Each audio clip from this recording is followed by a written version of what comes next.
What's up, Flick Connection? This is Darren, here to help you get more out of movies, and today we're going to talk all about the new movie, Annihilation. Now this video is going to be full of some really huge spoilers, but the first half is really going to be light with no spoilers and really just some interesting facts about the movie that will enhance your viewing experience, whether it's the first time, second, or third time you're watching this movie. When I get into spoilers, I will give you a big warning and a countdown, so don't worry about that. Leave the video if you don't want any spoilers. Watch the movie. I highly recommend it, and then come back here because you're going to understand a lot more about what this movie actually means when you finish this video. If you like content like this, if you like getting constant movie recommendations, I do 3 videos every single week, so be sure to click the subscribe button if you're new here, and feel free to support the show by checking out our merch shop at teespring.com. I'll put a link in the description below. Now, before talking about Annihilation, let's talk a little bit about its writer-director, Alex Garland. He most recently wrote and directed Ex Machina, which I loved. A lot of people loved that movie. It's a really great sci-fi movie. In fact, it's one of the better sci-fi movies of the 21st century so far. And I gotta say, I was really excited for Annihilation. Annihilation might be a better one. I didn't necessarily feel that way when I left the theater, but after researching for this video and really kind of figuring out what this movie is really about and how he pieced it together, this guy is a genius. And the interesting thing about him is he didn't start off in the film industry. He was actually a novelist, and he wrote the novel that the movie The Beach is based on, directed by Danny Boyle and starring DiCaprio. Cool movie. I've always liked that movie. Garland wrote the book it's based on, and then he went on to write the screenplay for Danny Boyle for 28 Days Later and Sunshine. Both two really great movies, and then, you know, he wrote some others, but he started to get into directing, and I think he's a really, really incredible director. His movies have a really sort of understated pace and tone, but they are so smart. There's no way you're getting all of it in the first viewing, which I think is just great. Now, Annihilation is actually based on a book, and it's a book in a trilogy, but Annihilation, the movie, is not going to be the first part of a trilogy. It's a standalone movie because Garland himself has said this movie is essentially a memory or dream of the book. He only read the book the one time and then wrote the screenplay without referring back to the source material. So this movie actually lies somewhere in between a dream about the book and a direct adaptation. It's actually neither. If you have not seen this movie, I'll say be ready to pay attention to everything that you see. There are clues as to what the movie's about and what's actually going on from the minute you start watching it. There are clues on screen, and there are things you're going to hear. I'm not going to ruin those just yet, but we will get into those details heavily as I jump into spoilers in a few minutes. Before that, I do want to talk a little bit about the production of this movie. It easily could have been filmed in Florida or Georgia, somewhere in the American Southland, which is where the movie actually takes place. It takes place in an anonymous stretch of coastline that's surrounded by swamp. This could easily be Florida, Georgia, Louisiana, and each of those states gives really big tax breaks for filming, and they could have done this movie there, and they did not. They filmed it in England. The reason they filmed it in England and forwent the tax breaks is because they wanted to dress up a different forest to look like it belonged in an American swamp, so that something didn't quite look right, so that the vegetation wasn't 100% on point. If you've seen the movie, you know why that's important. If you know that while you see the movie for the first time, it's just a really interesting fact to know. Oscar Isaac stars in this movie. He was also in Ex Machina. He works really well with the director. We'll probably see him in Alex Garland's future work.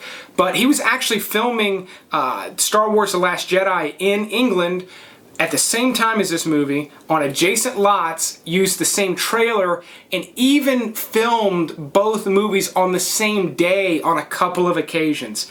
That like never happens. I've never even heard of that. So I thought that was cool. Didn't have anything to do with the movie, but an interesting thing to know, and you can tell a friend and they'll think you know a ton about movies. Now, this movie actually got some fairly negative responses in early screen tests, and ultimately what was determined is that the movie is too smart. It's not that people are just dumb. This is a very, very difficult movie to comprehend, so much so that the financiers backing the movie wanted Garland and the producers to make changes. One of the changes was to kind of change, Natalie Portman's backstory to make her a little more forgivable, is all I'll say, to try to stay spoiler free. And Garland and the producers that had the final cut said no. They were going to stick to their artistic vision, and because of that, the studio made a financial decision to sell off the international rights to this movie, and Netflix bought them. So if you are watching this from the UK or Australia, I know you guys are out there, I appreciate the likes and subscribes. You are going to get this movie on Netflix very soon, so be sure to let us know if you like it.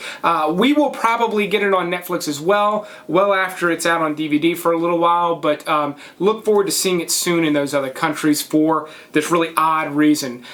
Don't let that sway you. This movie is really, really good, even if you don't feel like it is as soon as you first watch it, because I thought the creators sort of did a cop-out towards the end, where they maybe tried to make things so ambiguous that, like 2001: A Space Odyssey, so ambiguous that we just can't comprehend it, which is essentially what happened in 2001. I thought that's what they did, and I think it's kind of a cheap way to go, especially since 2001 already did it. They did not do that. They were very deliberate. Everything has a purpose. Everything has a meaning. The meaning's huge. We're going to get into that here as I jump into some massive spoilers. So, to commence with the massive spoilers, you're probably wondering what this water is I have here in front of me that I've yet to take a sip of. You need to pay attention to every single thing in this movie. From the very beginning, the movie's giving us clues. A big one is when we see Cain, Oscar Isaac, for the first time. Him and Lena have a moment where the camera focuses in on the glass of water that's in front of them. We actually see their hands. Let's see if I can get it on camera here. We actually see their hands sort of cross, and even more so than mine are here. They sort of blend together. That's very significant for the end of the film. You probably already get a sense of where I'm going. The music that plays in the beginning, the Crosby, Stills and Nash tune, I thought it was a nice little tune. I thought it worked well with the feel of the movie. It was brilliantly selected, so much so I'm wondering how he plucked out this sort of obscure vintage song that just really encapsulates what's going on in this movie so well. I think there's a lot to be said for all of the lyrics, or almost all of the lyrics in this song, but the key ones to latch on to that pulled me in are: they are one person, they are two alone, they are three together, they are for each other. But they are one person, they are two alone. If you paid attention to the end of this movie, that immediately means something to you. We're going to get more into it as we go deeper. I'm going to try as best I can to take you from the beginning to the end. I am required to jump around a little bit. I'm going to try to set up all the pieces so we can just tie it together in a nice bundle here by the end of this video.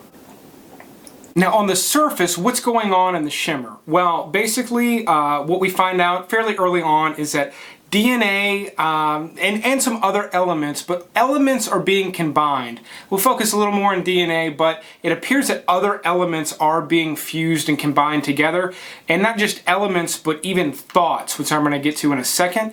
But everything's being sort of fused together in sequences, and they also appear to be somewhat random, and it's very difficult to figure out what's going on, but metaphysically, that is what's happening inside the shimmer. There's a couple other things that are happening. The scientists are losing time. They're not really aware of how long they've been there. They know they're missing pieces of time, and they're essentially continuing to work their way towards this lighthouse. No matter how much strife and infighting they're having, they continue moving towards the lighthouse. Now the lighthouse, to go to the very beginning, I told you I had to jump around a little bit. To go to the very beginning, we see what we'll call a meteor crash, and it hits this lighthouse directly, and it doesn't make a crater, it doesn't obliterate everything, it just basically pops a little hole in the lighthouse, and that's it.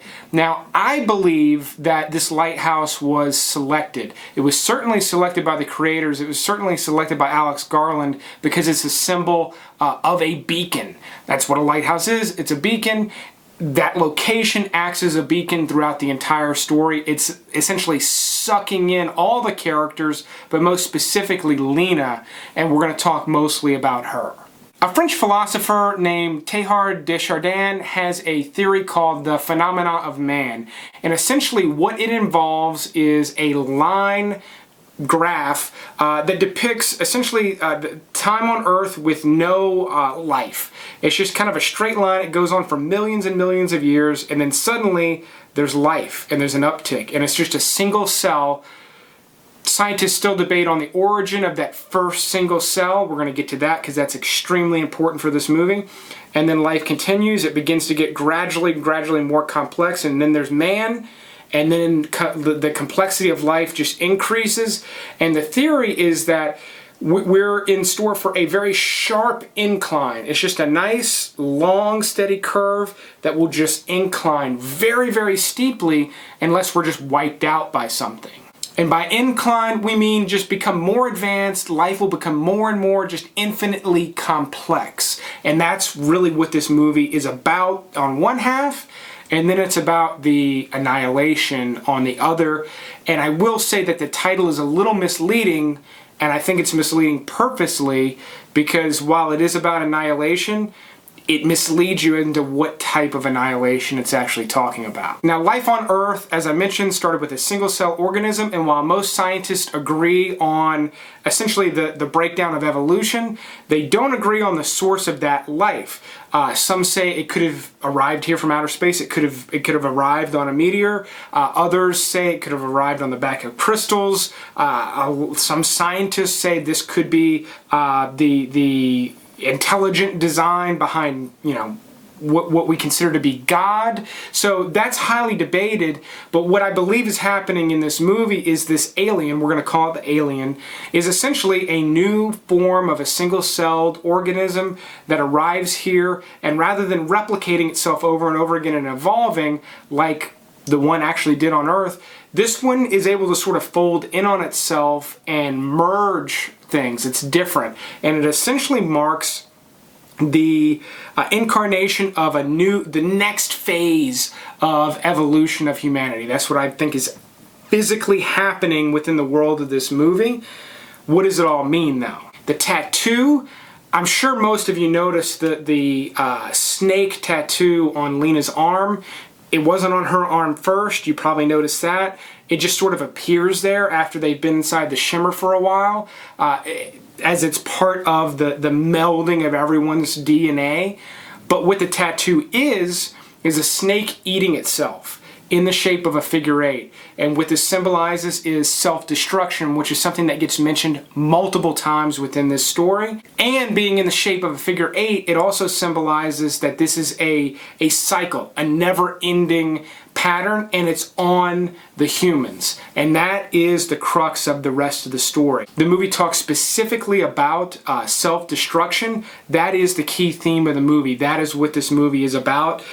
Lena exhibits this through her affair. She clearly doesn't love that guy.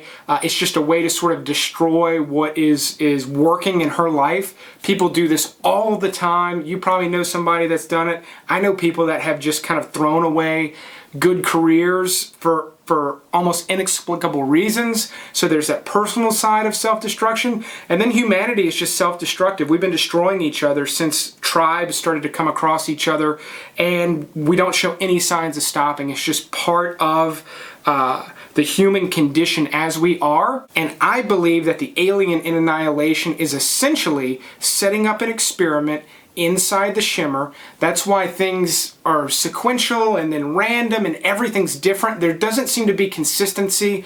One character turns into flowers, another one loses her mind, another one, her voice gets merged with the bear that eats her. Everybody's reacting to, everything's different. And what I believe has happened is that this shimmer dome has basically created an experiment and is trying to solve the problem of self-destruction. If this organism is to be the new phase of human evolution, just like any organism, any step forward in evolution is designed for survival.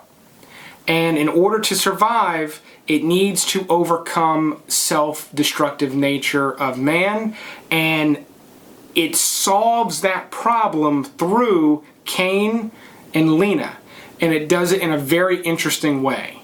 So Cain physically destroys his own body, leaving just his copy. Lena does the opposite. She destroys her copy, or sort of does, figuratively does, and moves on. But they each destroy a different, almost the opposite part of themselves. Metaphorically, he destroys a part of himself that led Lena to step outside of their marriage. She destroys a part of herself, her reflection, that led her to do that. They're both changed when they come out physically. I mean, they have the shimmer in them, but they're both different people in a way that makes them more symbiotic. They're more like each other than any two people could possibly be, is what I think is happening. And what has happened is the organism has basically figured out how to eliminate self-destruction and bring these bodies closer together in a way that's optimal for advancement and survival. I could go on forever about this movie. I do want to give you a couple of key details that I found or I think are kind of going on that'll kind of help foster the discussion about this movie on the backs of essentially the keys that I've just laid out. A big thing to notice is that the house where the bear attack takes place is a copy of Lena's house. It's the same layout. That's done on purpose. It tells us that this organism can somehow access thoughts, memories, something like that, and it can build off of it. That's key when we're in the lighthouse, because we now know at that point that that organism can, the copy of her, if you will, can sort of predict what she's going to do, possibly. I don't know if that's the case. I don't know that we're supposed to know for sure, but little clues are given to us. That way we can kind of maybe put this thing back together. Ventress, she led the expedition. We find her essentially on an altar underneath the lighthouse with no eyes, more sort of vague religious symbolism. I'm not sure what happened to her. It was probably a similar event. I don't know if they merged, but that's clearly her copy. So she had a different interaction. They all sort of interacted with this thing differently, which I think is significant, and it took these two people to sort of solve it. The way I mentioned that it's an experiment, I think that the key to realizing that is in the alien, when its arms are on fire, making the decision to start touching the lighthouse and burning it down. It's clearly making sort of a thoughtful decision to just burn it down. It destroys the whole shimmer. Why does it do that? That confused me until I realized, oh, it was experimenting. It solved the problem. The experiment's over. It burned the lab down. And doing that allowed Lena and Cain, or their new selves, to survive outside of the shimmer. And that's the dawn of the next stage of human evolution. So the title is misleading in that it's not about annihilating the human race. It's about annihilating the inherent self-destruction that we all have. That's what it's annihilating. So it really, this movie tricks you in just a really smart way. The Crosby, Stills and Nash song was genius. The title's genius, even though he didn't necessarily come up with that. But the way it plays out is so smart. There's all sorts of little things I could pick apart in this movie, like the fact that Lena's knocked unconscious for a few minutes in the lighthouse and we don't know what happens with that time. I could probably talk for another 20 minutes about what could have happened during that time, because I think we're supposed to talk about that. I think we're not supposed to know for sure, and I think the movie gives us, you know, hints as to what that could possibly be. But the movie's entertaining from start to finish.